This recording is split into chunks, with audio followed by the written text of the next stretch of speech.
British English and American English are two different varieties of English. They are mutually intelligible. However, there are differences in spelling, pronunciation, vocabulary, and grammar. These differences have evolved over time due to historical, cultural, and linguistic factors. Dr. Danny Leung, head of Applied Language Studies in the School of Education and Languages, shares some conceptual knowledge of British English and American English. He also talks about differences in the meanings of words between these languages. Right, so I know this is actually why you're here today, to know something about the English language, all right? So once again, I would like to say welcome to Hong Kong Metropolitan University, and I think it's time for me to introduce myself to you.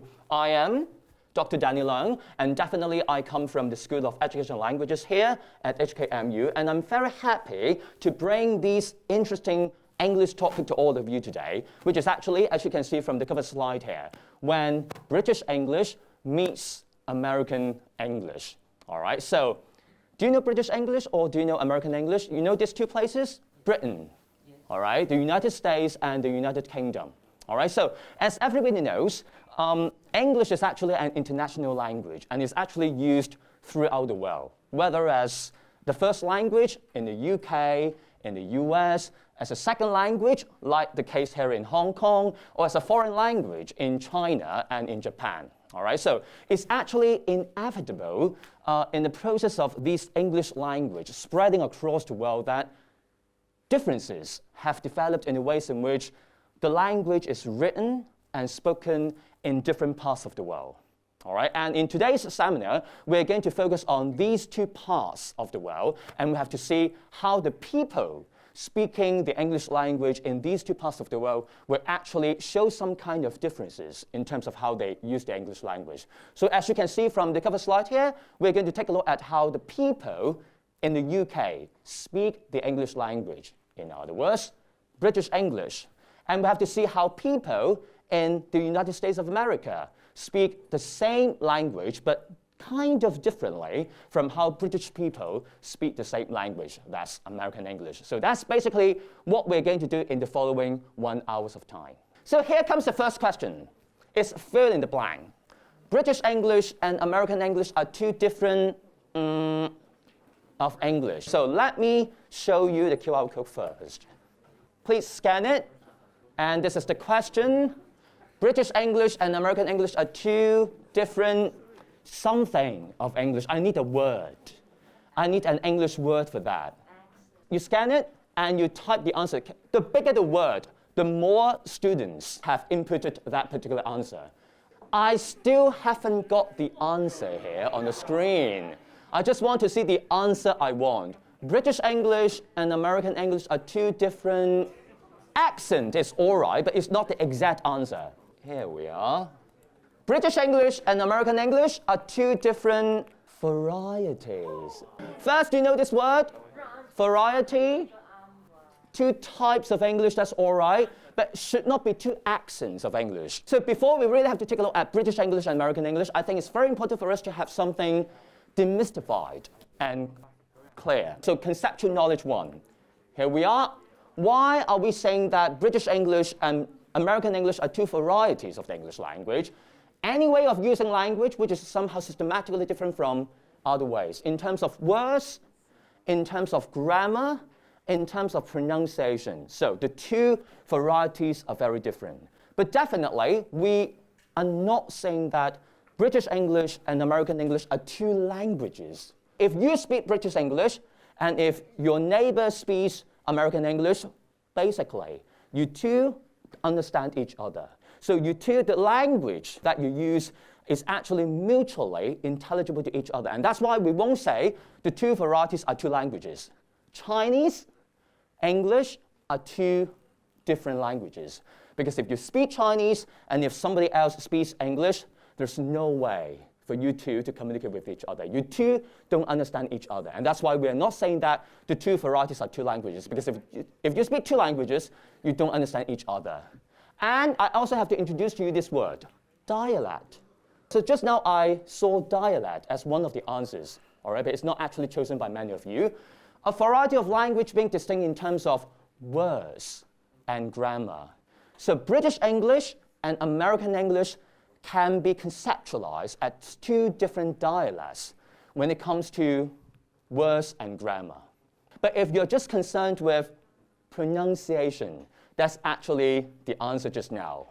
Accent. British accent, the ways in which how British English is actually produced or pronounced are very much different from how American English, in terms of pronunciation, is actually produced. So that's why American English, British English, do have something very interesting in terms of accent. So make sure that you know all these four notions: variety, language, dialect, and accent. They're all different. Let's move on to the second question. Which of the following aspects is the most different between this variety, British English, and the other variety, American English? Here we are. So we've got 5 options here. Which of the following aspects is the most different between British English and American English? Spelling, pronunciation, grammar, words, or punctuation? Wow, most of you have chosen pronunciation, over 70%. So let's take a look at the answer. Yeah, so if you can take a look at the sizes of the circles here, definitely words are the most different in the two varieties of the English language. Second to words would be pronunciation. And it's just because of the differences. So we're going to take a look at words and pronunciation in today's seminar. We have to take a look at in what ways and to what extent British English and American English are different in terms of how words are used and how they're different in terms of how people speak the two varieties of the same language. So words and pronunciation are the foci in today's seminar. Good, so first let's take a look at British and American words. One more question. Do you fill the car with gas or with petrol? Do you have a car? No. But I'm sure that even if you don't have a car, you know what these two things are. So do you fill your car with petrol or with gas? Okay, petrol. 70-something%. Wow, that really outnumbers gas. You know the difference between these two things? They're the same thing. All right, but they're actually referred to as differently in the two varieties. Which one is British English? Petrol. And that's why all of you here are British. No American people here. All right, no, we've got 22%. Let's take a look. That's right. If you have chosen petrol, all right, you are British. If you have chosen gas or the long form of gas, gasoline, you're American. But basically, the two words refer to the same thing. And that's why, let's take a look here. How are we going to examine the major differences in terms of words in the two varieties? We've got 4 different ways for us to examine the differences. Number 1, we've got 2 different words, but the 2 different words refer to the same thing. Number 2, we've got the same word, but this word actually refers to 2 different things in the two varieties.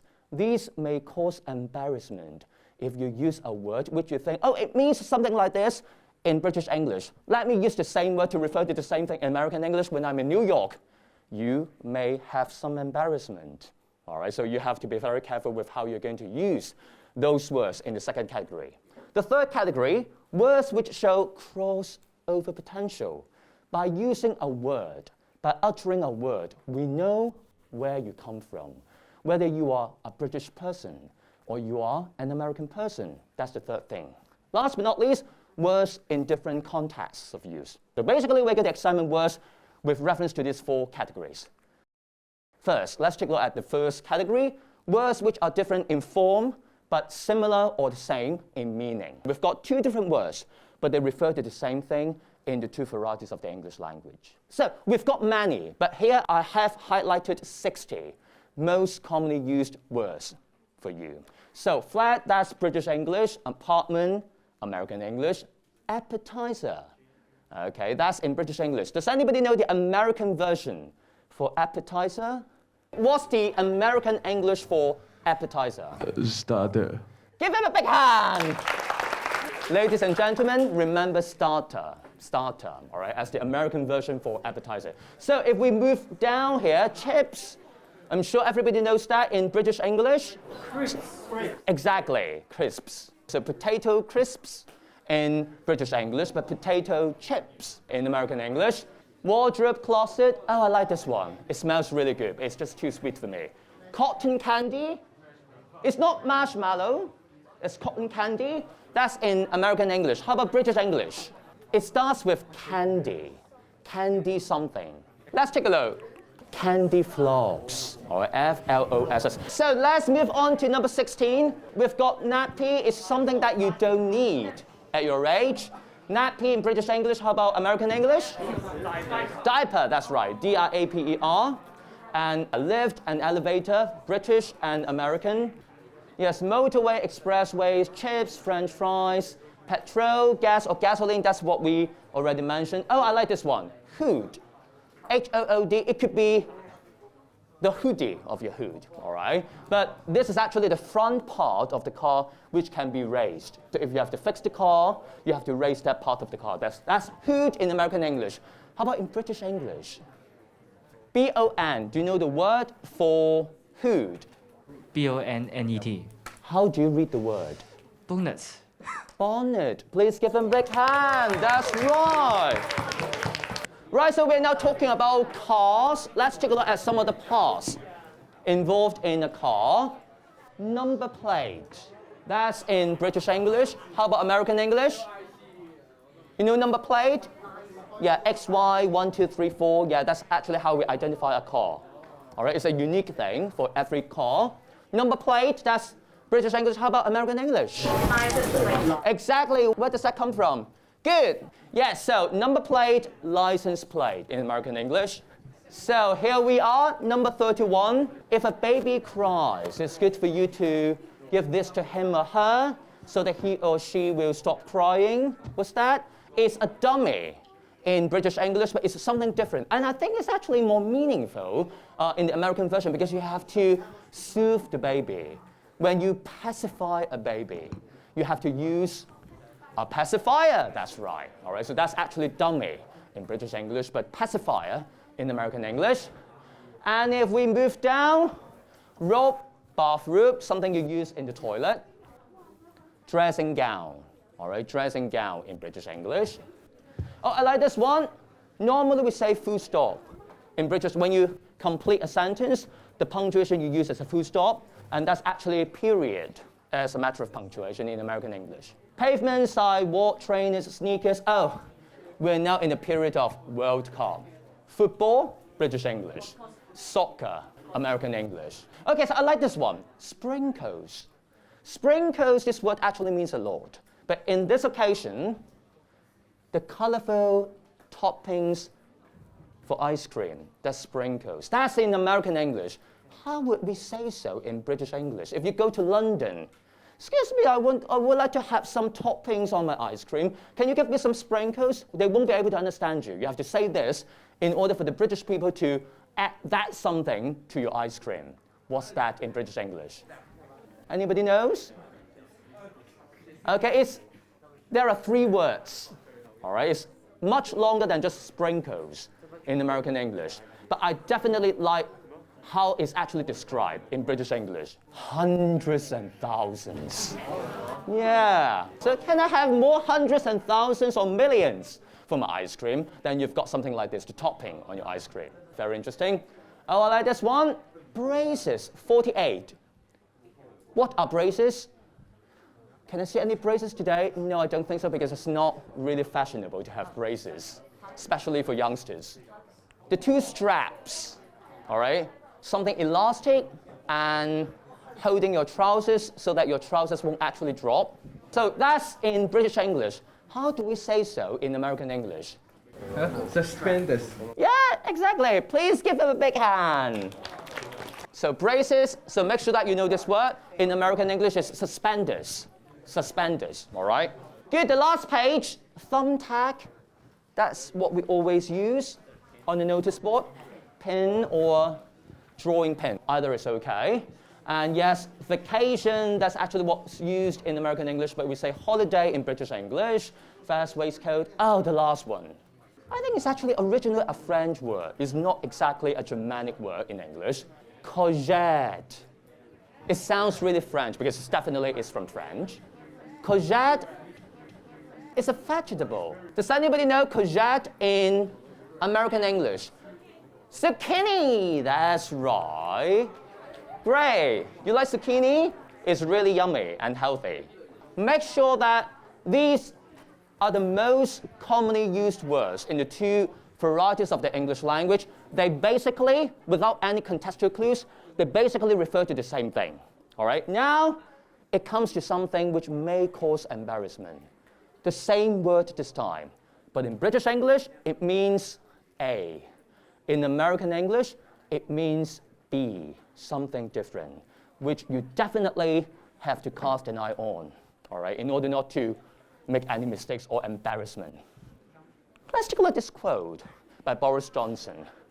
Don't ask a British person about their pants. You get a very funny look, and maybe even a slap round the face because you will be inquiring about, if you say pants, their underwear, but not their trousers. So make sure that pants in British English, underwear. In American English, trousers. All right, so make sure that you know the difference. Rubber. Eraser for a pencil. But if you go to a convenience store in the US, in New York, excuse me, I want a rubber. They will give you this, a condom. All right, so make sure that you are asking for the right thing. I need a rubber for my pencil, but not for that thing. Casket in British English is a jewelry box. But in American English, definitely you won't put any jewels in that box. A coffin in American English. So make sure that they're different in the two varieties. Shattered. Do you know this word? Now, in British English, it refers to something physical. It's about your physical state. I'm shattered. I'm exhausted physically.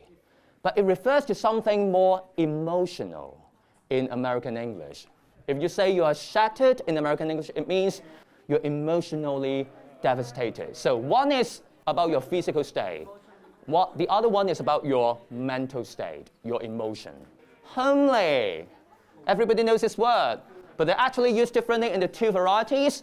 In British English, oh, I feel so homely here, because it's actually as comfortable as being at home.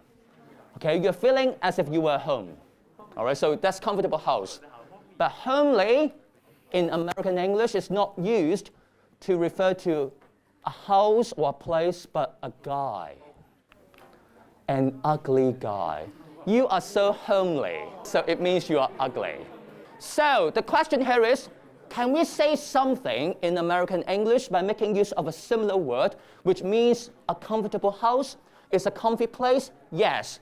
But the version in American English is spelled like this, homey, H-O-M-E-Y, instead of homely.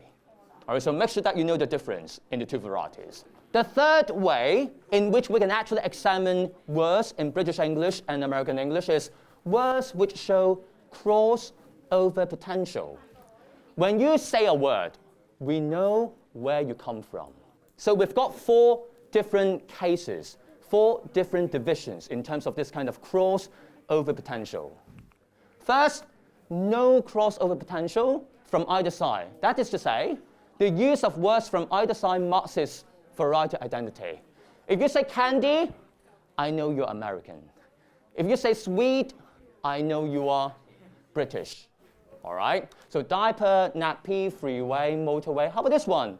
Playing cards. We say a pack of playing cards in American English, but we say a deck. That's right. How do you spell deck? D-E-C-K. That's right. Okay. All right, the last one. Baby carriage in British English, pram. The second crossover potential is actually way more interesting. From American English to British English. In other words, the American version is actually used as international language, whereas the British version is just restricted to the use for the British people. And that's why if you say can, excuse me, I'm thirsty, can I have a can of Coke? I do not know where you come from. But once you say, excuse me, I'm very thirsty, can I have a tin of Coke? We know you're from Britain. So the same for pancake, British English. But if you say this, that would be in World English. Nobody can tell where you actually come from. Does anybody know the equivalent for pancake in American English? It's crepe. The last one, chips, French fries, that's easy. Zero, that's what everybody knows. Okay, 0 mark, something like that. How about British English? It starts with an N. Nought, N-O-U-G-H-T. That means 0 in World English. So as long as we've got this kind of crossover potential, the American version is used way more often in World English compared with British English.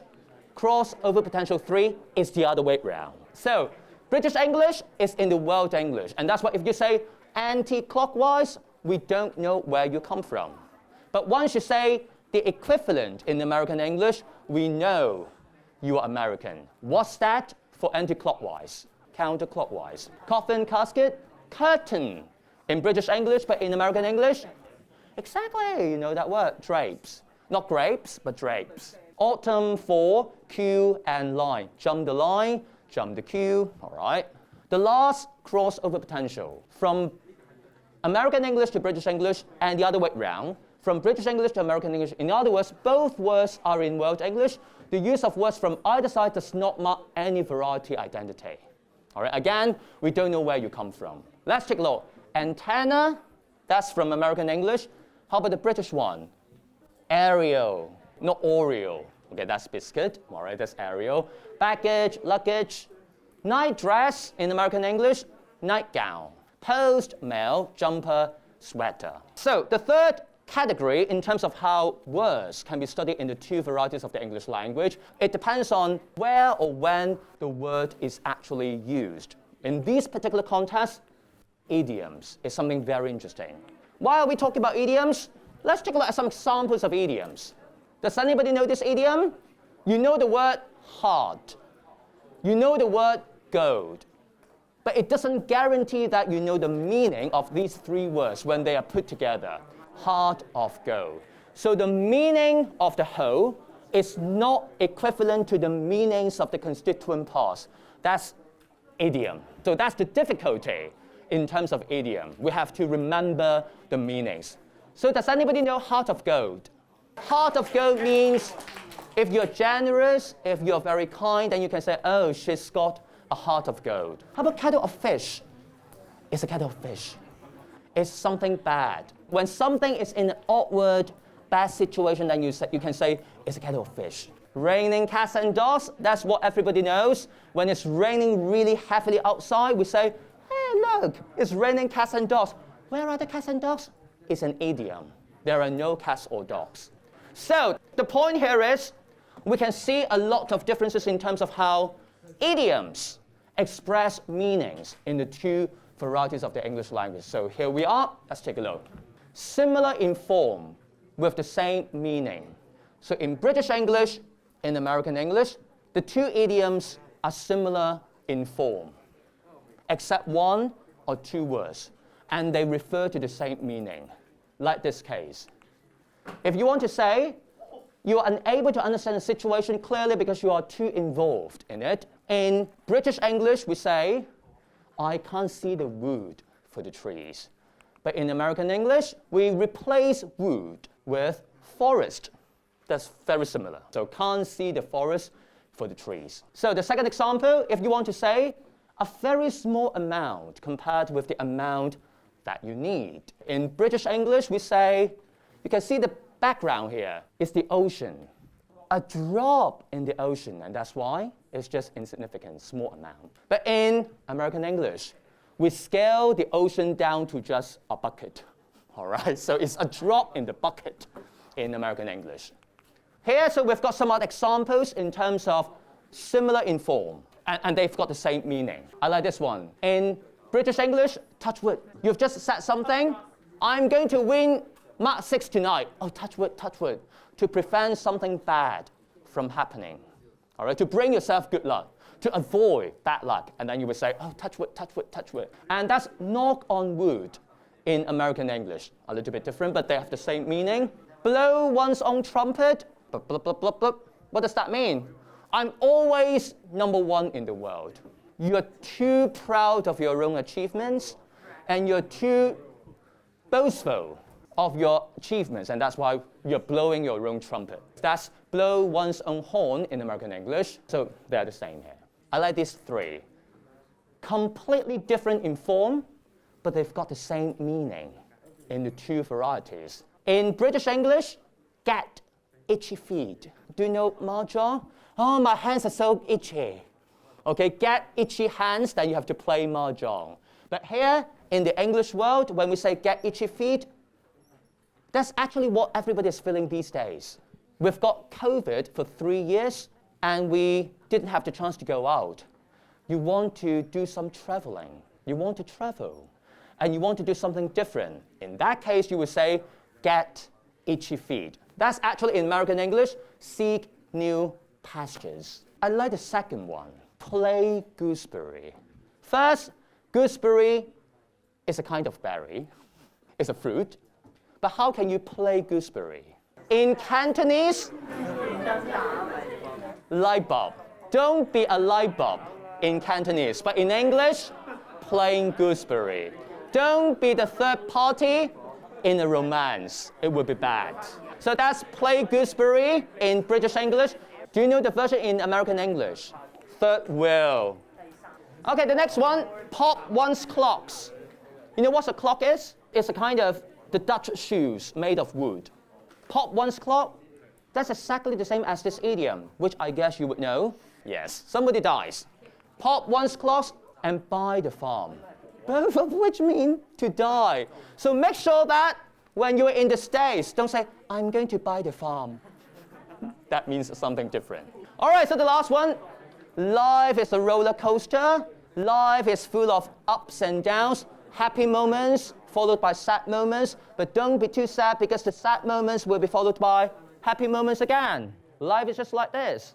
So that's in British English, swings and roundabouts. So ups and downs, swings and roundabouts. Last but not least, let's take a look at the second area where we can see a lot of differences in terms of British English and American English in terms of how words are pronounced, all right, pronunciation. First, do you know this place?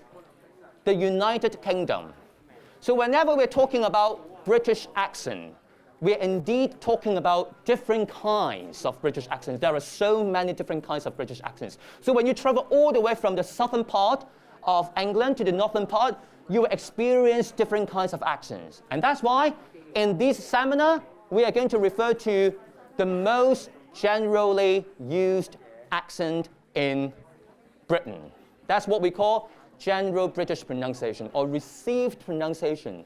It's got its name, received pronunciation, because it's supposed to be the accent which is good enough to be received by the late Queen Elizabeth II. All right, so it's called received pronunciation. So, or BBC pronunciation because of the corporate.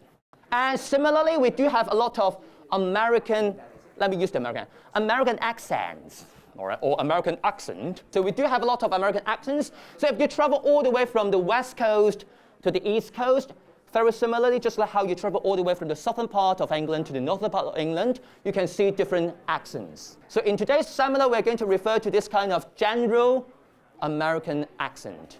So we've got two ways for us to examine accents, for us to examine pronunciation in the two varieties. Number one, general rule-governed differences based on spelling. And number two, I don't know why, they're just different. So we've got some specific differences. So now let's take a look at the first type, general rule-governed differences based on spelling. Rule number one, whenever you see the letter A, it's normally pronounced as, does anybody know this symbol? Ah, very good. How about this one? So, ladies and gentlemen, follow me. A, A. Very good. So whenever you see the letter A, the spelling A in English words, so normally is pronounced as the R sound in British English, and it's pronounced as the air sound in American English. So, follow me. Pass. Very good.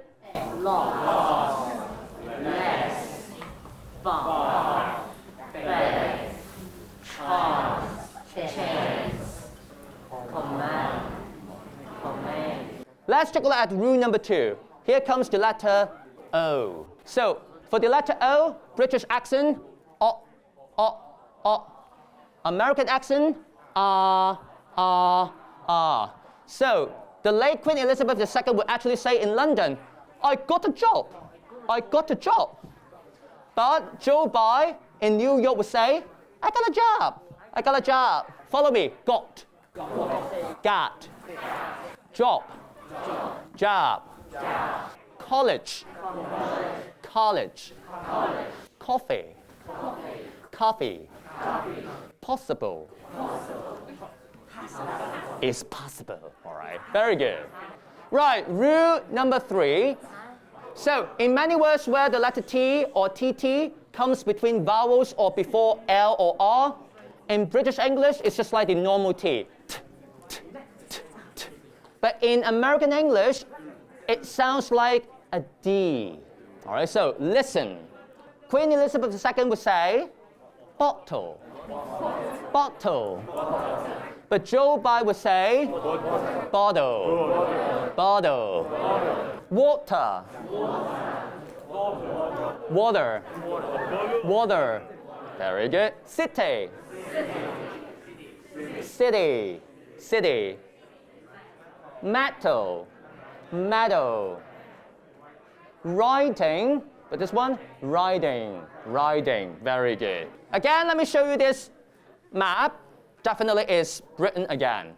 And if you can focus on this part, Cockney, C-O-C-K-N-E-Y, is actually a very special accent spoken round about the London area. And the interesting thing here is, whenever you see the T or the TT we've just talked about, if you are using this Cockney accent round about London, I'm sure everybody knows London, it's not a T sound, but it's this sound which looks like a hanger. It's what we call a glottal stop. Now let me demonstrate how this glottal stop is done. Yeah, it's just like when you're choking. Yeah, exactly. All right? So this glottal stop is very famous. It's actually a feature, a highlight in Cockney accent. And that's why if you go to London, if you want to buy a bottle of water, you may have to say, excuse me, can I have a bottle of water? Like this. A bottle of water. So make sure that if you want to impress the Londoners, all right, when you buy a bottle of water, never say bottle of water. That's American. Okay, leave it to New York. In London, make sure you say, excuse me, can I have a bottle of water? It's very important for me to have a bottle of water because I'm very thirsty. All right, bottle of water. Rule number 4. There is usually a stronger stress on the endings ERY, ARY, and ORY in American English than there is in British English. And that's why everybody knows this word. British English, secretary. Secretary. American English, secretary. Secretary. Commentary. Commentary. But Joe Biden would say commentary. Commentary. Hong Kong has got 3 parts: Hong Kong Island, Kowloon, and the New Territories. So, British English, territory. Territory. In American English, territory. Territory. Very nice. Let's take a look at the last rule, which is rule number 5. So in British English, the R sound is not pronounced when the letter R occurs in the word finding position or when it occurs after the vowel, but the R sound is pronounced in American English, no matter where it is. So, and that's why British English is what we call a non-rhotic accent. whereas American English is a rhotic accent. So please follow me. Non-rhotic, far. Far. Bear. Bear. Part. Part. Torn. Torn. Very good. So the R is something very interesting because of this magical R. Sometimes the R will actually come out. So it will actually suddenly appear. So let's take a look. How would you read this word? Try to read the two words together. Yeah, do you feel something? Far away. Far away. Between the end of far and the beginning of away, there seems to be something here blocking the smoothness of your utterance. Far away, far away. There is a glottal stop here. So in British English, in order for us to bridge the two words together, to smoothen the reading of these two words, we insert an R sound. And that's why this is what we call linking R. Far away. Far away. Yeah, and that's why the reading will become smoother, because the glottal stop is actually avoided by the insertion of the R. Okay? Far away, but far away, far away. So that's what we call linking R. So we do have the example here. Follow me. Where is your car? My car is over there. This is my car. My car is over there. I've got a letter and a pen. Letter and. You can feel the glottal stop, and that's why we insert an R there. Letteren. Letteren. So I've got a letter and a pen. I've got a letter and a pen. So it would be smoother, and it sounds more native or more British. Last but not least, if you go to the second last slide of your handouts, you can see some specific differences in terms of how words are pronounced in British English and American English. Let's take a look at some highlights. The very first one, advertisement. Follow me, advertisement. Advertisement. American would be advertisement. Advertisement. I like this one. Everybody knows this word? British English, how would you read this word? It seems there are more British here than American. Okay, British accent, schedule. Schedule. American accent, schedule. Schedule. Hong Kong accent, schedule. Schedule. I'm very busy. Let me check my schedule soon. Yeah, that's schedule. How about this one? ERA. It's a long period of time. It's era. Era. Era. Era. Next one. NEITHER. Neither. Neither. But American English, neither. Neither. The same as either, either, neither, neither. So this kind of difference is systematic. Semicircle, semicircle, British, but American, semicircle, semicircle. I like this one. Exactly, it's not a giraffe, that's the tall animal, but this one, British accent, garage, garage. American accent, garage, garage. How about this one? How many letters are there in the English alphabet?